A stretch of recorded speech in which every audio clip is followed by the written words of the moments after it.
नमस्कार दोस्तों, defence show में आपका स्वागत है। तो दोस्तों, ताइवान के खिलाफ चीन के उग्र तेवरों की वजह का खुलासा हो गया है। दरअसल अमेरिका की हाउस स्पीकर नैन्सी पेलोसी की ताइवान विजिट के दौरान अमेरिकन स्ट्राइकर जेट ने चीन के इलेक्ट्रॉनिक वॉरफेयर सिस्टम पर हमला कर उसे फेल कर दिया था, जिससे कि चीन के रेडार अंधे हो गए थे। तो दोस्तों, पेलोसी के जहाज को ट्रैक कर रहे चीनी नेवी के वॉरशिप का नेविगेशन ठप हो गया था।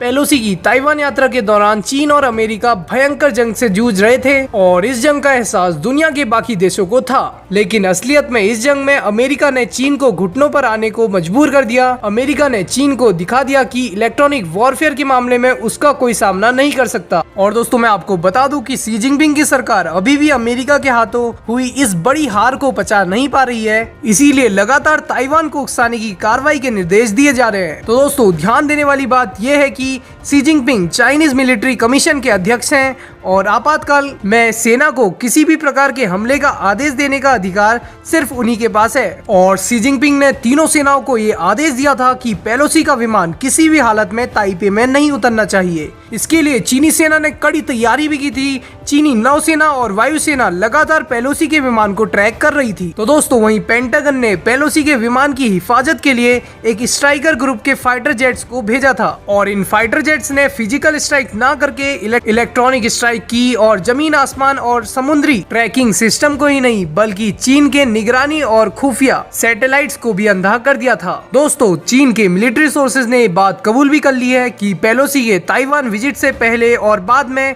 इलेक्ट्रॉनिक वॉरफेयर में पीएलए को अमेरिकी सेनाओं के हाथों बुरी तरह से शिकस्त का सामना करना पड़ा है। साउथ चाइना मॉर्निंग पोस्ट ने मिलिट्री सोर्सेज के हवाले से बताया है कि किस तरह से चीन की नौसेना और वायुसेना ने कई जगहों की पूरी ट्रैकिंग कर रखी थी और सर्विलेंस को भी पूरा किया था और इसका मकसद एयरफोर्स के उस ट्रांसपोर्ट एयरक्राफ्ट को रोकना था जिसमें नैन्सी पेलोसी का पूरा ग्रुप आ रहा था। लेकिन आखिरी समय में दोस्तों, चीन की नेवी और एयरफोर्स को ये पता ही नहीं चला कि पेलोसी का विमान ताइवान की राजधानी ताइपे में किस रूट से पहुंच गया। तो वहीं अभी भी शी जिनपिंग ने इस हार के कारणों की जांच के लिए अलग से मिलिट्री कमीशन बना दिया है और ये मिलिट्री कमीशन बहुत ही गुप्त तरीकों से अपने ही मिलिट्री अफसरों का कोर्ट मार्शल कर रही है। साथ ही दोस्तों, इस बात की भी जांच की जा रही है कि चीन के सभी सर्विलेंस सिस्टम एक साथ कैसे फेल हो गए। अमेरिकी एयरफोर्स के हाथों से हुई शिकस्त से शी जिनपिंग बुरी तरह से भड़के हुए हैं और ताइवान को भी इस बात की पूरी जानकारी है। ताइवान आजादी का ऐलान ना कर दे, इसलिए भी शी जिनपिंग ने